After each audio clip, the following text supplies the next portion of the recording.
Hi everyone, welcome to week 2 of remote learning. The purpose of this video is to give you an overview of this week's lesson plan. So on the first slide, you'll see an introduction letter. Um, the same thing as last week, all these activities are enrichment activities and none of these lessons below are going to be graded or are mandatory. So use what you want and whatever works for your family schedule. Also on the first slide, I added the link to the classroom photo album. This week, I've invited Mr. Nye and all the specialists to add to our photo album so your children can keep up with that and see what their teachers are up to during this unexpected break. And below that is the introduction video to the children. I've also added this week all of the Zoom meeting details. So I'll be hosting 2 meetings this week and they'll both be 30 minutes. I'm gonna host one on Monday to start our week off and one on Friday to wrap up our week. Both of those meetings will take place at 11:30. These meetings are not mandatory. I just want to try to keep the classroom community going and I love seeing the children. So hopefully everyone will be able to attend.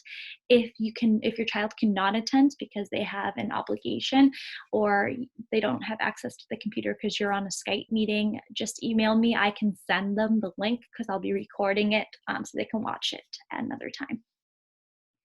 So the agenda is listed there so you can review it with your children and the expectations are there to review with your children before they enter the meeting. At the very bottom is the Zoom link and the password you'll need to enter for privacy reasons. This link will be used for Monday and Friday. So very simple, just click on it and I will take care of the rest. All right, so taking a look at the lesson plan, reading has remained the same. The children are just expected to read or listen for 20 minutes. On RazKids, there's a really great tool called the recording tool. Fluency is a very important component of literacy, how they read with expression and how they read with phrasing. So in order to strengthen that, a good strategy is to record your children and have them listen to themselves as they read. So on RazKids, there is a tool for that. I'm going to show you it.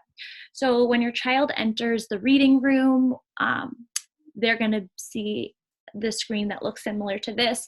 And underneath the book is headphones and a book. You need to make sure that you click on the book. When you click on the book, it's going to bring you to a screen that looks like this.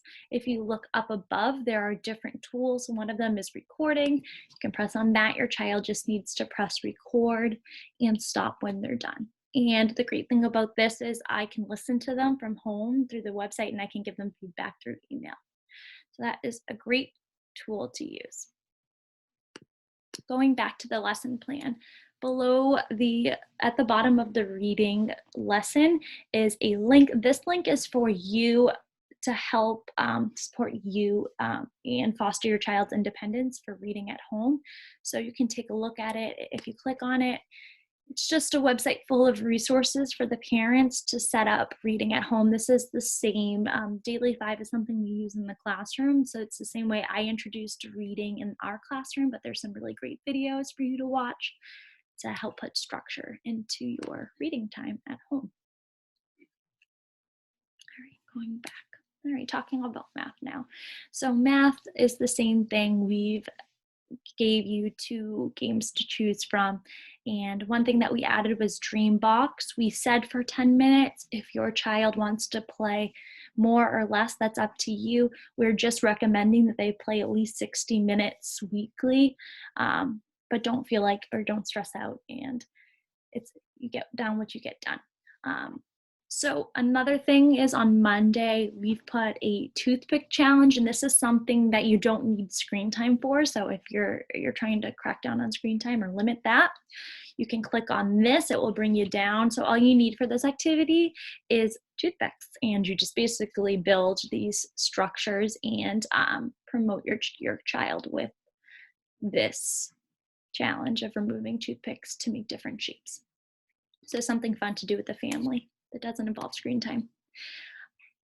So another thing that I want to point out is that there are 2 math games that don't include screen time this week.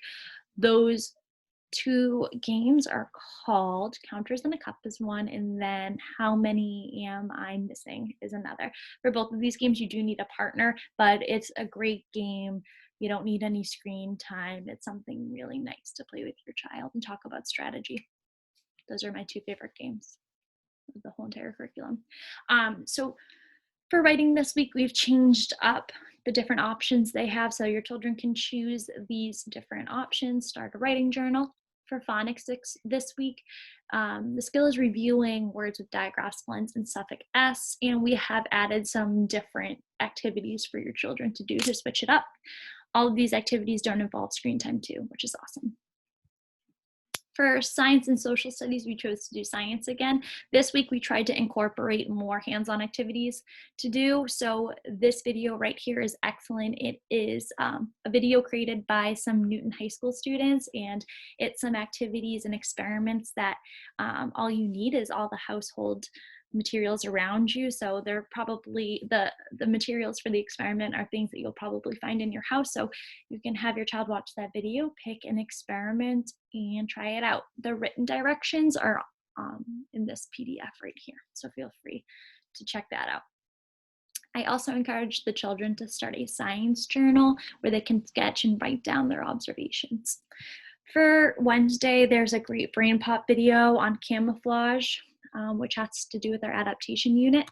All of the login information is here to get them set up, and they can think about these two questions as they watch this video and possibly record it in a science journal if they have started one. On Friday, we posted an engineering activity. So this video right here is a video of a girl, and she has a problem and she needs the children to make an invention to help solve her problem. So this is great because the children can use resources around them to try to make an invention to fix that problem. Going down. So for the try it out slide, we added a few new resources for you.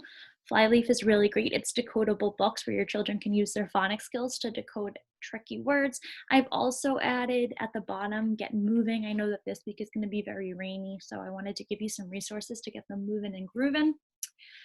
So the first one is Go Noodle. I'm sure you've all heard of Go Noodle. It is free to parents, so feel free to sign up for that.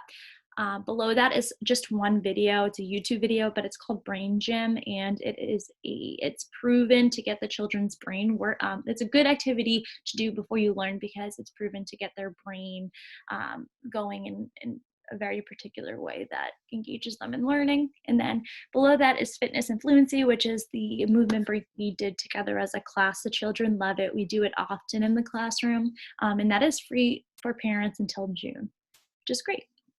At the bottom, if you click on this link, it's excellent because there are more resources provided by the district for you to explore. Okay?